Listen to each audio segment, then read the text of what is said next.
Welcome back, everyone, to another deep dive. So today, we're scanning a whole bunch of fascinating news snippets. I mean, everything from Amazon gadget recommendations to, get this, a sleep broadcasting trend. I know, I'm curious too. Elite broadcasting. Yeah, people live streaming themselves while they sleep. Oh, And we'll even be looking at fashion from the year 3000. So yeah, buckle up because this is going to be a wild ride. that's right. And from all this material, this whirlwind of topics, we're going to pick a few of the most intriguing ones Uh-huh. and really dive in. I like it. Yeah. So first up, this Y3K fashion thing. Now, I'll be honest, my first thought was, is that a typo? Is this somehow about the brand Y3? Hmm. What does Y3K even stand for? It stands for year 3000, which even I raised an eyebrow at when I first saw it. Yeah, I bet. But the data from Zigzag, a South Korean-style commerce platform, is pretty convincing. They're seeing up to 11 times more transactions for Y3K products compared to last year. 11 times. Whoa. That's not just a trend. That's practically a fashion takeover.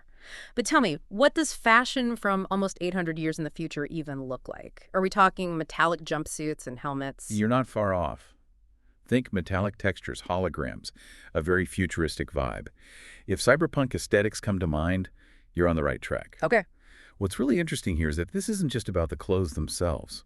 I think this surge in Y3K fashion is tapping into a deeper cultural current, maybe even a collective anxiety about what the future holds, and a desire for escape. It's like people are dressing for the future they hope we'll have. Oh, I see what you mean. Kind of like fashion as a form of wish fulfillment, dressing for the world we want to see, even if it's centuries away. Exactly. And you know what's fascinating is that this yearning for the futuristic isn't confined to fashion. The trend is bleeding into interior design as well. We're seeing a rise in demand for stainless steel furniture, almost stark and sterile-looking pieces, and even trolleys, which are these sleek mobile units, almost like mini lambs on wheels, holding all your tech gadgets and essentials. Interesting. I was reading an article about this sleep broadcasting trend where people are live streaming themselves sleeping. Do you think there's a connection there? Could it be that this fascination with technology, with the future, is also leading to a blurring of the lines between our public and private lives? That's a really thought-provoking connection. It seems counterintuitive, right? On one hand, we're dressing for this sleek, futuristic world. But on the other hand, we're becoming increasingly comfortable sharing even the most intimate moments of our lives online. Maybe it's not about public versus private, but about a shift in how we define those boundaries altogether. Okay. Now my mind is officially blown. This is what I love about these deep dives. You start with one trend and end up uncovering all these unexpected connections. Speaking of unexpected, let's move on to something a bit more down to earth. I came across a blog post about someone who was so blown away by a macrobiotic restaurant, they went back twice in 2 weeks. 2 weeks in a row. Yeah. I love that kind of dedication to good food. Sadly, the blogger didn't spill the beans on the name or location of this culinary gem. Maybe they were trying to keep it there a little secret. Right. I was dying to know where this mystery restaurant was, but maybe that adds to the allure, right? Like a hidden culinary oasis. But speaking of allure, what exactly is macrobiotic cuisine? Would you ever be tempted to try a full-on macrobiotic diet? I'm always open to trying new things, especially when it comes to food. Macrobiotic eating emphasizes whole grains, vegetables, and beans, and steers clear of processed foods, meat, and dairy.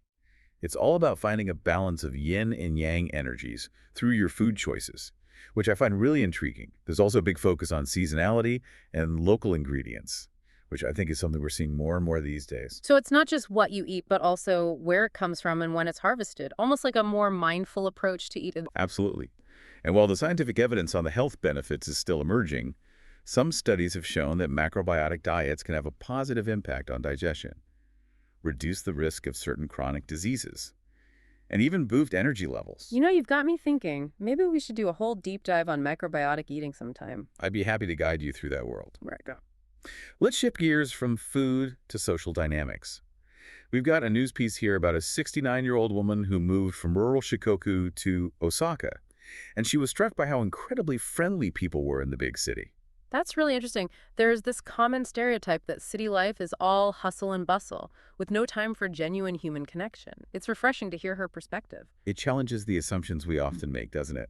And her surprise really highlights how powerful those preconceived notions can be. We often go into new experiences with certain expectations, and sometimes those expectations can prevent us from seeing things clearly. So it's about staying open to being surprised. even when we think we know what to expect. Exactly.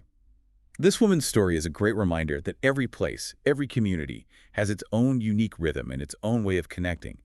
And sometimes, the most unexpected places can turn out to be the most welcoming. What other details did you pick up from her experience? Well, the article mentioned a few other things that stood out to her: the sheer number of shops open late, the noticeable difference in weather and climate, and of course, the higher cost of living. It's a good reminder that even within the same country, moving from a rural area to a bustling city can feel like entering a whole different world. Absolutely. And it makes you think about how much our surroundings shape our experiences. Sometimes, even a simple change of scenery can be enough to shift our perspective and open us up to new ways of seeing the world. And new ways of connecting with the people in it. Okay, I'm ready for the next step on this whirlwind tour of trends. What else have we got? Well, remember that year 3000 fashion we were talking about earlier? I think it's time we take a closer look at what it's really telling us about the present moment.